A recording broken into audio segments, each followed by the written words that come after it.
Bom dia, pessoal! Tudo bem com vocês? Mais uma vez estamos aqui para uma aulinha de Química. Hoje nós vamos finalizar a parte das funções inorgânicas.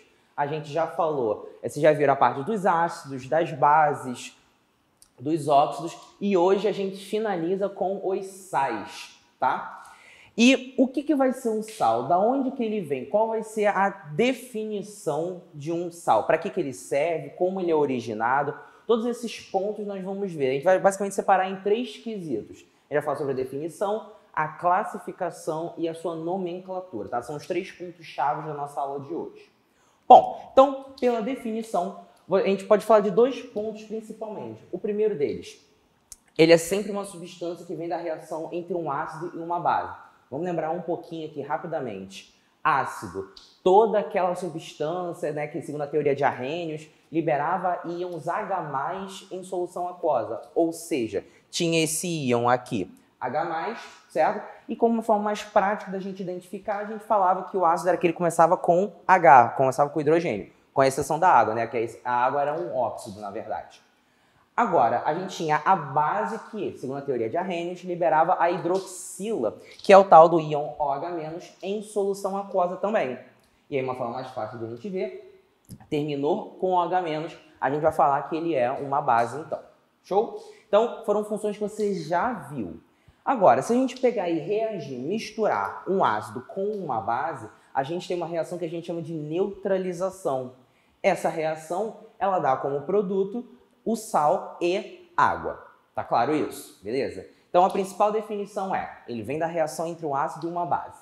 E, além disso, ele tem que ter, obrigatoriamente, um cátion diferente do íon H+, e um ânion diferente do íon OH-. Por que isso é extremamente importante? Nós vamos ver que existem alguns sais que eles possuem também íons H+ e íons OH-, tá? Você vai ver isso melhor daqui a pouquinho. Porém, o principal que você precisa saber é, ele vai ter um cátion diferente do H+, porém pode ter o H+, e vai ter um ânion diferente do OH-, porém pode ter o OH-, que a gente vai ver mais à frente. Tá claro isso? Belezinha? Então a definição base é essa do que seria um sal. Agora, eu quero te mostrar alguns exemplos dessa derivação, de como que é formado esse sal. O primeiro deles está aqui, a reação básica, né? A reação clássica. A gente tem o ácido clorídrico, HCl, lembra, isso é um ácido porque tem aqui o H+. A gente tem depois o hidróxido de sódio, a gente sabe que é uma base porque tem o OH-.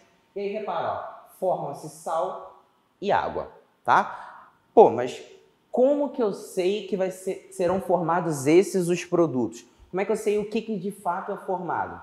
De uma forma simplificada, a gente vai da seguinte maneira. A gente sempre vai pegar os meios e as pontas. Repara, eu vou pegar o H com o OH, que gera água, certo? Então, assim, 2 hidrogênios e um oxigênio, forma água. E o que tem aqui é o nosso sal, NaCl. É claro que a gente tem que levar em consideração aquela parte das cargas. Lembra quando você viu o NOx? E a gente pegava as cargas dos NOx e a gente fazia o cruzamento delas? Então, a gente tem que levar isso aqui em consideração para que faça sentido e a fórmula do sal formada, gerada, seja de fato correta. Beleza? Vou te mostrar um outro exemplo para ver se fica mais claro.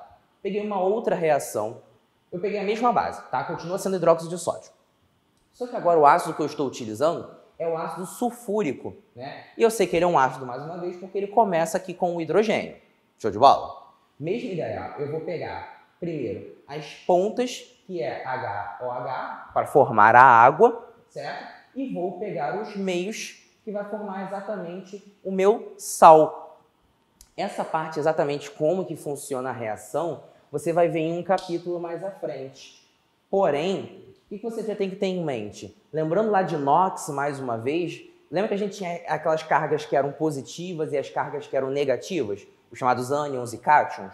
A ideia é a gente sempre juntar positivo com negativo. Então, vê se você concorda comigo. Aqui eu já tenho o hidrogênio que ele é o positivo. Por consequência, esse SO4 tem que ser negativo. Beleza? Lembra sempre, ó, guarda isso no seu coração. Toda e qualquer molécula tem uma parte que é positiva e uma parte que é negativa. Não existe molécula só com positivos ou só com negativos, ok? tem que ter os dois. Tem que ter o positivo, tem que ter o negativo. Então, se o hidrogênio é o positivo, por consequência, esse SO4 tem que ser o nosso negativo, né? O nosso ânion. Aqui no NaOH é a mesma coisa. Puxando de novo lá para NOx, você já viu que o Na, que é o sódio, ele é da família 1A, ou grupo 1. E ele tem um NOx fixo, ele sempre vale mais 1. Então, mais uma vez, se o Na é o positivo, por consequência, a hidroxila ou OH tem que ser o nosso negativo. Beleza? A gente tem que ter essa separação do positivo com o negativo, certo? E aí, toda e qualquer molécula vai ter essa transferência de o positivo de um com o negativo do outro e vice-versa, tá? Por isso que é formada essa reação dessa maneira. Mas calma, nesse primeiro momento eu só quero te apresentar como que é formado um sal. Mais à frente você vai ver como que essas reações funcionam bem direitinho, bem parte por parte. Mas o principal nesse momento é você entender que o hidrogênio, que é o positivo, junta-se com a hidroxila, que é o negativo, para formar água. E essa outra parte aqui, que era o negativo, vai se juntar com esse outro positivo para formar o sal. Essa diferenciação do positivo e negativo ainda vamos falar mais na aula de hoje, quando a gente for falar de nomenclatura um pouco mais à frente. Tá claro isso? Belezinha? Então, eu já te apresentei a definição, já te dei algum exemplo. Agora a gente vai passar para uma segunda parte em que nós vamos falar da neutralização. Por que eu preciso falar da neutralização? Lembra que eu te falei no início, pela definição, que a gente poderia ter sais que possuíam o H+, ou que possuíam o OH-, e a reação ácido-base a gente chamava de neutralização? Pois bem, isso vai fazer diferença, o tipo da neutralização vai fazer diferença para a forma com que o sal será formado, né? Ou melhor, qual vai ser a fórmula molecular do sal formado. E isso você vai ver daqui a pouquinho, tá? Bom, são dois tipos de neutralização. A gente pode ter a neutralização total ou completa, como você preferir, e temos a parcial ou incompleta, tá? São sinônimos, tanto faz qual termo que você vai usar, você pode ver os dois em algum momento da sua vida, tá?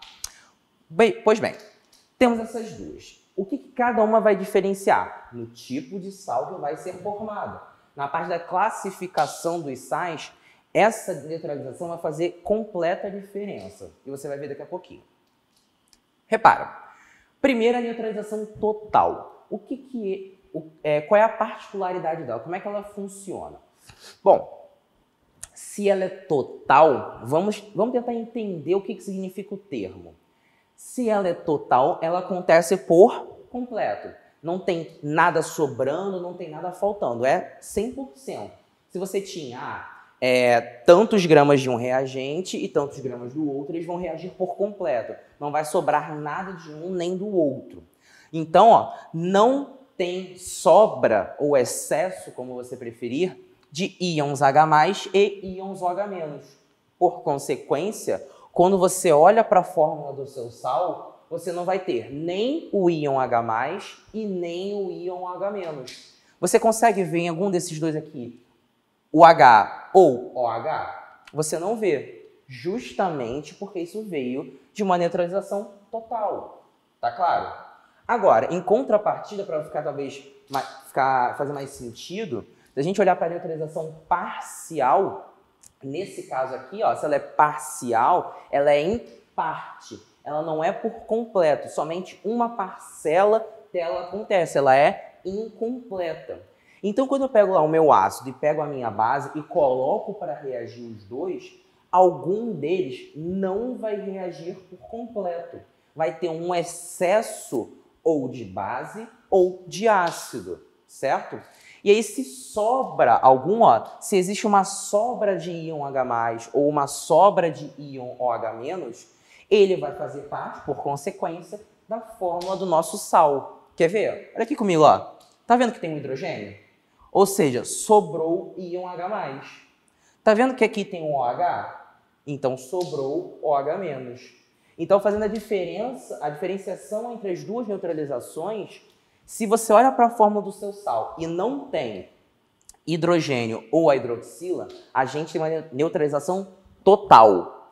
Agora, se você tem aqui, como nesses casos, você tem o H+, ou você tem o OH-, por consequência, nós vamos falar que essa neutralização foi parcial. Tá claro?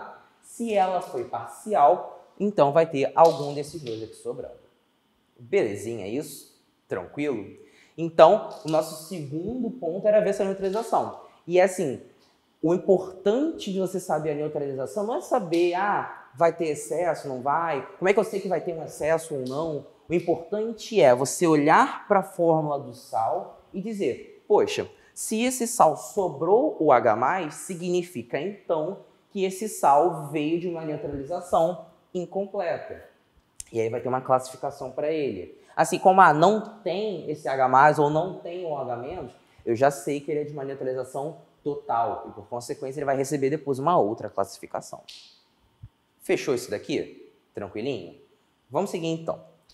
Agora para a classificação dos nossos sais. Terceiro ponto. E aí nós vamos usar nesse momento aquela neutralização. Os tipos de neutralização, como eu já tinha te falado, vão gerar tipos de sais diferentes.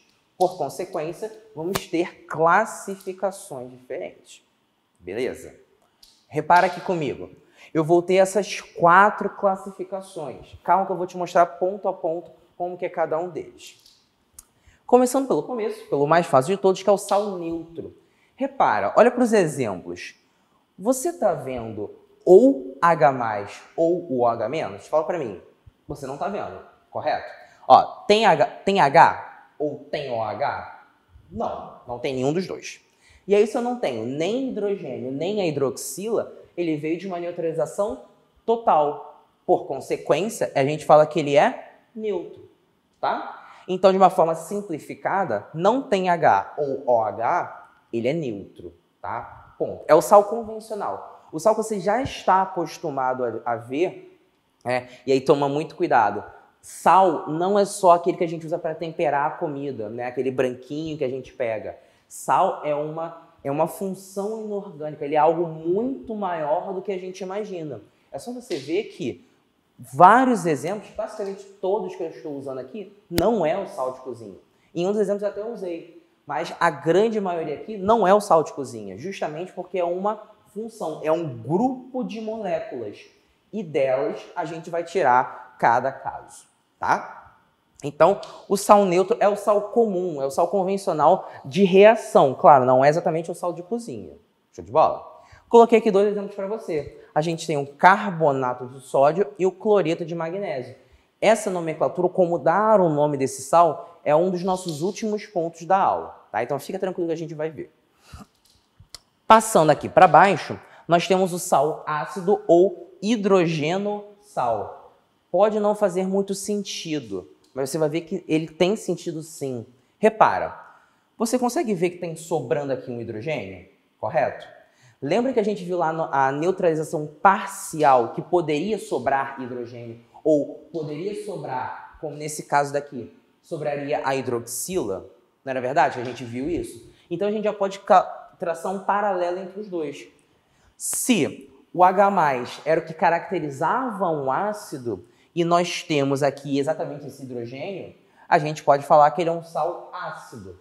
Assim como, nesse caso aqui do lado, que a gente tem a hidroxila, a gente vê que ele é um sal básico. Ah, Rafa, mas como é que eu sei que não é exatamente uma base ou exatamente um ácido? E, na verdade, ele é um sal ácido e um sal básico. É até mais simples do que parece. Ácido, obrigatoriamente, tinha que começar com o hidrogênio. Tá vendo que ele não começa com hidrogênio? Ele começa com o sódio aqui no caso. Então ele não pode ser considerado um sal em essência, né? Ele é um derivado de um sal, mas ele não é ele não é um ácido em si. Ele é derivado de um ácido. Assim como aqui é a mesma ideia. Nós temos a hidroxila, mas ela não é uma base, porque para ser base tinha que terminar com o H, e não é um caso, tá? Então, o nome mais comum para simplificar e não ter risco de você se confundir é hidrogenossal. E por que hidrogenossal? Hidrogeno vem de hidrogênio. Tá vendo que tem um hidrogênio? E a gente já não tinha visto que isso era um sal? Poxa, então é um sal com hidrogênio. Logo a gente chama de hidrogenossal. Tá claro? Assim como aqui é a mesma ideia. Repara, a gente tem a hidroxila e nós já tínhamos visto que isso era um sal. Logo, a gente pode chamar de hidroxissal. Hidroxi por quê? Porque tem a hidroxila, que é o OH. E sal, porque já era a função que a gente estava estudando. Beleza? Se a gente fosse tentar pegar e diferenciar todas as funções de uma forma simples e rápida para você, numa hora de uma prova, ou que você está lendo um texto, que você tem que diferenciar a função inorgânica, existe uma forma simplificada, que é o seguinte: você vai fazer algumas perguntas. Primeiro, ele começa com hidrogênio ou ele termina com OH? Ah, se ele começa com hidrogênio, eu sei que ele é um ácido. Ah, se ele termina com OH, eu sei que ele é uma base. E, por exemplo, e se ele tiver somente 2 elementos e um deles é o oxigênio? Ah, por que 2 elementos e um deles é o oxigênio? Essa é a definição de óxidos. Por exemplo, quando a gente falar de efeito estufa e tudo mais, a gente tem o gás carbônico. O gás carbônico é CO2. CO2. Então, tem o carbono e tem o oxigênio. São somente 2 elementos, em que um deles é o oxigênio. Por consequência, isso é um óxido. Tá claro? Ah, e como é que eu sei que ele é um sal? É o que sobra, tá? O sal, tadinho, a gente dá...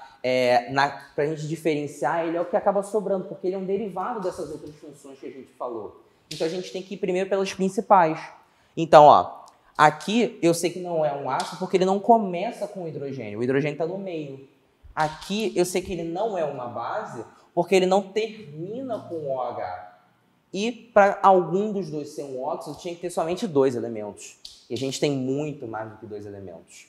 Por consequência, isso não pode ser um óxido também. Logo, o que sobra é o sal. Por consequência, então, essas substâncias todas que eu estou te mostrando são sais. Como eu te falei, era um grupo de moléculas. Não é só o sal de cozinha que a gente usa, que é o cloreto de sódio. Não, existem muitos outros por trás. Tá certo? Então, o neutro é o normal da neutralização completa, não tem nem H nem OH. Hidrogênio sal, que é o mais comum, é o sal com hidrogênio no meio, né, obrigatoriamente. O sal básico, ou hidroxissal, que é o mais comum, tem a hidroxila. E repare que os dois estão exatamente no meio, tanto a hidroxila quanto aqui o hidrogênio, eles obrigatoriamente precisam estar no meio, né, para ser de um sal. E o último, porém não menos importante e fácil de você ver. Por quê? Olha o nome como é que ele é sugestivo. Sal hidratado. Quando você fala assim, ah, eu preciso me hidratar. Se hidratar não significa você beber água, você ter bastante água no seu corpo, etc, coisas assim. Então, quando a gente fala que algo está hidratado, significa que algo está com água, correto? Ah, eu vou hidratar uma planta, significa que você vai regar aquela planta, você vai dar água para aquela planta. Então, quando a gente olha para um sal e ele tem molécula de água, eu posso te afirmar que esse sal ele é hidratado, beleza? A gente sempre vai representar, ó, o sal, pontinho e a água. Essa quantidade de água aqui depende. Cada caso vai ser uma situação diferente. Cada sal vai ter uma quantidade de água diferente.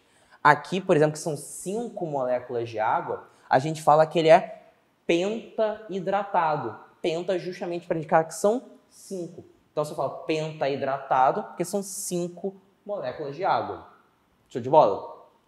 E se, por consequência, se eu tenho um sal hidratado, ou seja, um sal que possui água, eu posso ter os sais que não possuem água, que são todos os outros que eu te mostrei, que a gente poderia chamar de sal anidro, tá? An de negação, hidro de água. Então, poxa, anidro, não água, sem água, né?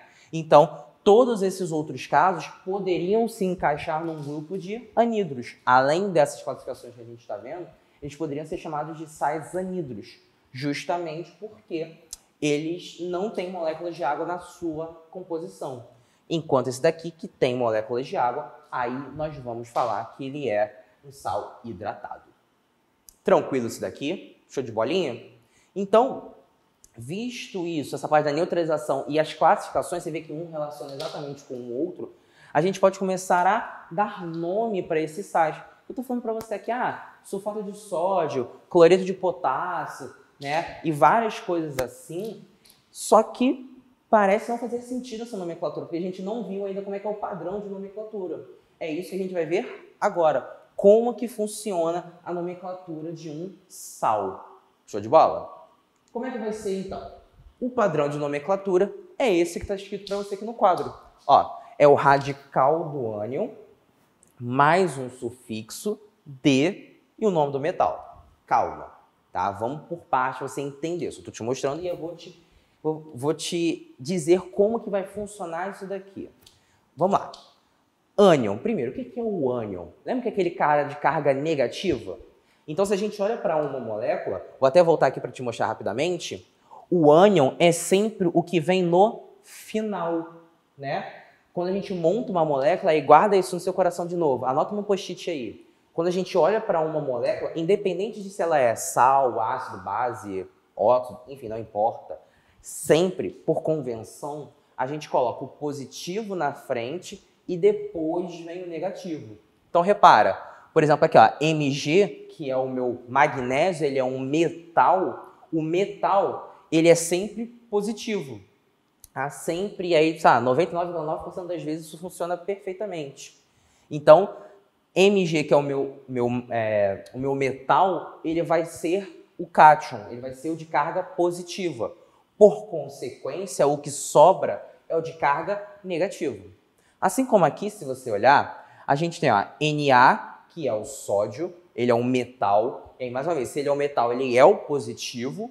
Por consequência, ó, esse aqui que sobra, que é o CO3, ele é o meu ânion, ou seja, aquele que é de carga negativa. Então, repara, é sempre o positivo e depois vem escrito negativo. Tá claro isso? Então, quando eu coloco aqui para você ânion, eu estou já entendendo que é a parte negativa, certo? Aquele íon de carga negativa, e é o que vem escrito ao final da molécula, justamente porque é assim como a gente organiza uma molécula. Primeiro o positivo, depois o negativo. Tranquilo? Show de bola? Nome do metal, bom, como eu já te apresentei, é o que tem na frente, né? É a primeira parte que aparece. Sódio, magnésio, sabe, cobre, ferro, enfim, não importa. Mas é sempre o que vem na frente. Se você reparar, a nomenclatura ela é meio que de trás para frente. Como assim? Se a gente olha para uma molécula, é primeiro positivo, depois negativo. Só que primeiro a gente dá o nome da parte negativa e depois a gente dá a nomenclatura da parte positiva. Isso é feito por convenção. É algo que foi convencionado para a gente escrever dessa maneira. Show de bola? Agora, o que seria esse sufixo? Bom, esse sufixo depende de como que era o ácido. Ué, como assim? Lembra aqui comigo que a gente tinha aquelas terminações ico e oso? Sendo ico para o maior NOx e oso para o menor NOx? Aqui vai ser exatamente a mesma ideia, tá? Esse sufixo vai lembrar esse ico e oso que você já usou há um tempo atrás, quando você aprendeu ácidos e também quando você falou de óxidos, beleza? Então, para a gente destrinchar um pouco melhor e você entender melhor como é que vai funcionar, relembrando aqui, como eu te falei, o ácido, ele poderia ter essas 3 terminações aqui. E como eu sei qual delas eu uso? Como é que eu sei o que significa cada caso? Bom, relembrando rapidamente, quando a gente usava o termo hídrico, era para indicar que o seu ácido não tinha oxigênio. Por exemplo, se eu pego HCl, que era o ácido clorídrico, é o ácido do nosso estômago, né, do nosso suco gástrico. Então, se ele não tem oxigênio, ele termina com hídrico. Ácido clorídrico, ácido fluorídrico, iodídrico, bromídrico, sulfídrico, enfim, todos esses exemplos que eu te falei eram ácidos sem oxigênio. Tá claro isso? Agora, ico e oso é o que eu já te falei também. Eram para ácidos obrigatoriamente com oxigênio e aí diferenciava pelo NOx deles. Como assim? Ico a gente usava sempre para o maior NOx, enquanto o oso era sempre para o menor NOx. Por exemplo, se eu pego lá 2 ácidos com o nitrogênio, em que um deles tem o maior NOx, que é o ICO, a gente vai chamar de ácido nítrico, porque ele tem o maior NOx. Assim como se fosse com o menor NOx, nós chamaríamos de ácido nitroso. E assim por consequência, e assim vai, tá bom? Então isso aqui é só para relembrar o que você já viu. Agora, para a nossa aula de hoje, o que importa? A gente vai transformar isso. A gente vai tirar a terminação hídrico e nós vamos substituir pela terminação eto. Como assim?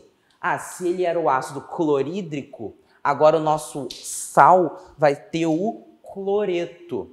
Assim como se a gente tinha o ácido nitroso, agora a gente vai ter o ânion nitrito.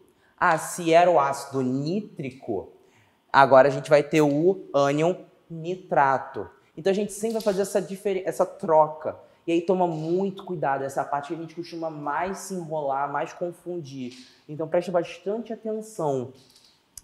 Sempre hídrico com eto, oso com ito, ico com ato, tá? Esses dois aqui, que eram ácidos com oxigênio, você precisaria calcular o NOx do seu metal, ou melhor, do seu ametal, e aí, por consequência, você ia ver, nitrogênio, o maior NOx que ele pode ter é mais 5.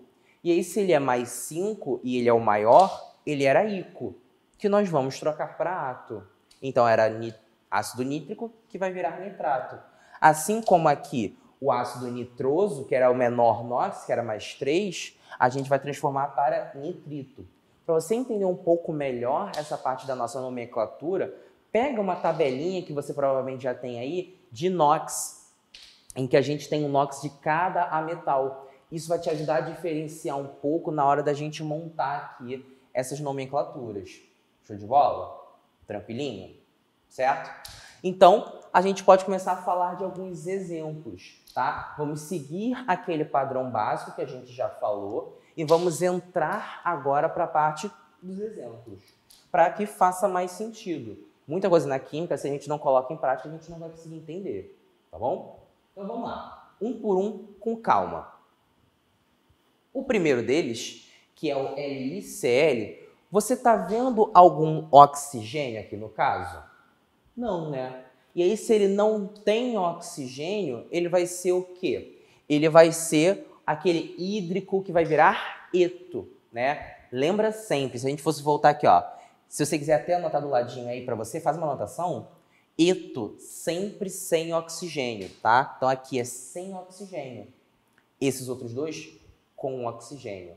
Sendo o ito para o menor NOx e ato para o maior NOx, tá? Então, o exemplo aqui.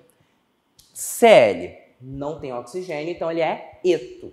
Então a gente vai pegar o radical, que é cloro, né, de cloro, e vamos colocar a terminação eto, tá? E esse carinha aqui, que é o lítio. Lítio é um metal. Lembra que eu te falei que o metal vem separadinho? Então, esse carinha, ó, nós vamos chamar de cloreto de lítio. Show de bola? Então, a gente viu que essa nomenclatura aqui seria cloreto de lítio. Justamente, ó, eto porque não tem oxigênio, lítio porque é o metal que a gente está usando. Por exemplo, de baixo é exatamente a mesma ideia. Aqui, ó, tá vendo que não tem oxigênio? E aí, se não tem oxigênio, mais uma vez, nós vamos usar a terminação eto. Só que toma cuidado, ó. Anota também, se quiser, do ladinho, o enxofre que a gente representa pela letra S, a gente não usa o português dele, a gente não vai falar enxofreto, né? A gente não usa esse termo. A gente vai usar o latim dele, é um dos poucos que a gente usa o latim. Que a gente usa sulfur. Enxofre do latim é sulfur. Por isso a gente tem, por exemplo, ácido sulfúrico, né? Não é ácido enxoforídrico, um negócio assim, não. É ácido sulfúrico. Por quê? A gente usa o latim do enxofre. Aqui é a mesma ideia, que é sulfur. Logo, sulfur colocando a terminação eto. Então seria sulfeto. Sulfeto de quê? Essa letrinha aqui, o K, é o potássio. Então nós vamos ter, ó, o sulfeto de potássio. Tá dando para entender como é que funciona a ideia? Esses dois exemplos, ó, são ácidos sem oxigênio. Desculpa, sais sem oxigênio. Derivados dos ácidos. E aí, se eles não têm oxigênio, eles sempre vão terminar com eto. Show de bola? Esses outros exemplos aqui, todos eles têm oxigênio. Por consequência, né? Esse último até que não. Mas esses dois aqui seguintes, eles têm oxigênio. Então, se eles têm oxigênio, a gente vai obrigatoriamente usar ou aquela terminação ito ou a terminação ato, né? Que era o caso, por exemplo, que eu dei lá do nitrato e do nitrito. Aqui vai ser mais ou menos essa mesma ideia. Show de bola? Agora vamos aqui, ó. Para você determinar se ele é ato ou ito, a gente tem que o quê? Definir qual é o NOx do nosso ametal. Se a gente fosse separar um passo a passo para você conseguir fazer bem direitinho isso daqui, você primeiro tem que ver se o seu sal tem oxigênio ou não, tá? Então, se quiser, anota aí, ó. Vê se o seu sal tem oxigênio ou não.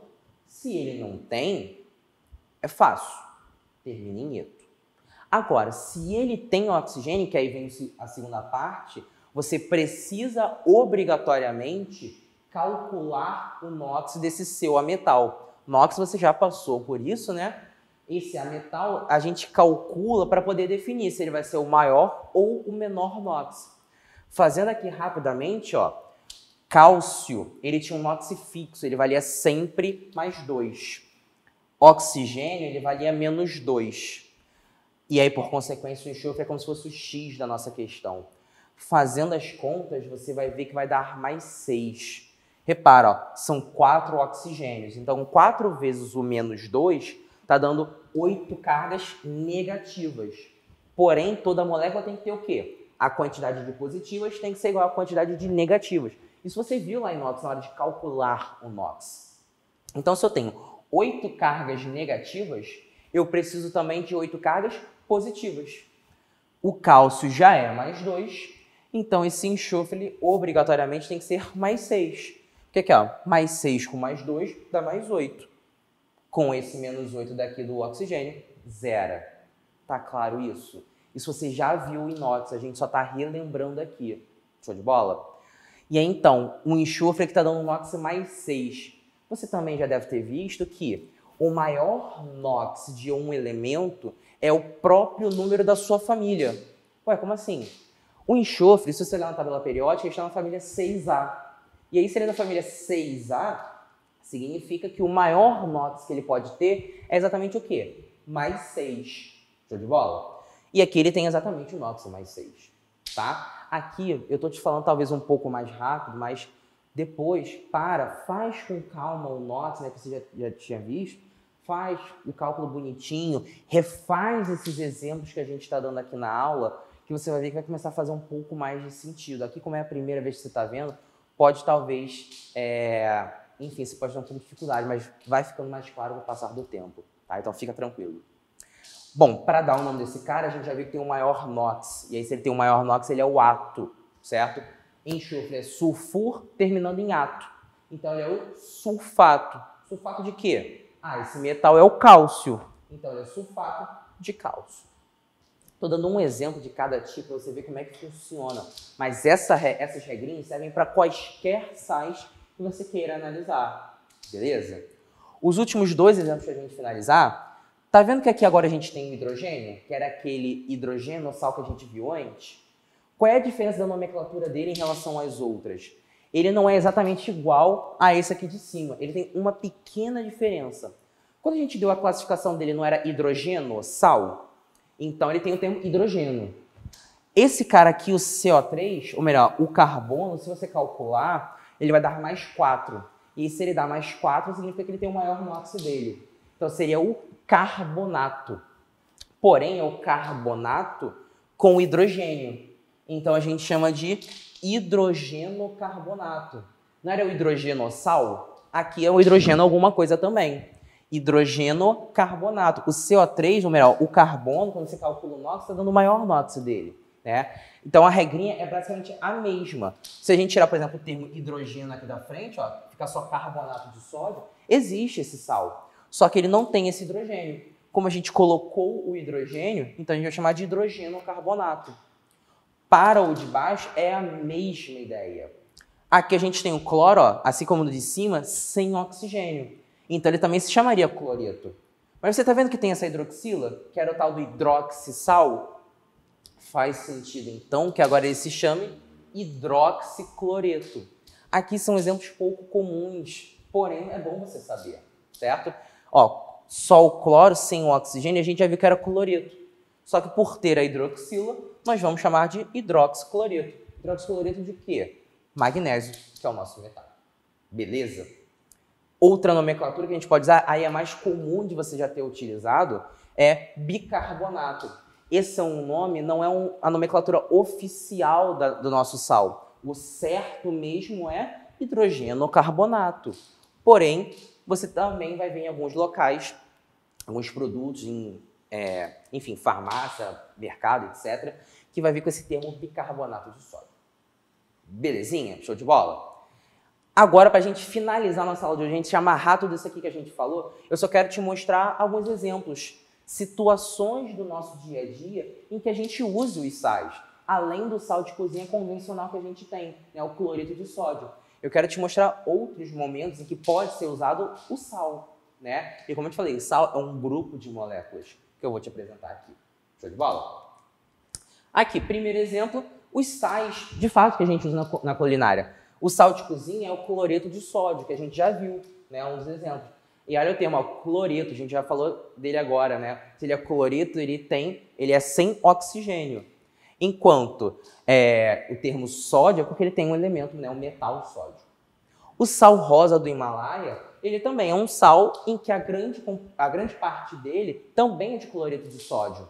Só que ele tem uma redução, ele tem menos cloreto de sódio do que o convencional. Ele é bom para pessoas que têm problemas de hipertensão ou coisas do gênero, que não pode comer muito sal, né? Ele tem outros, por exemplo, cloreto de magnésio, enfim, tem outros óxidos ali envolvidos também, mas são dois sais mesmo de cozinha que a gente possa utilizar.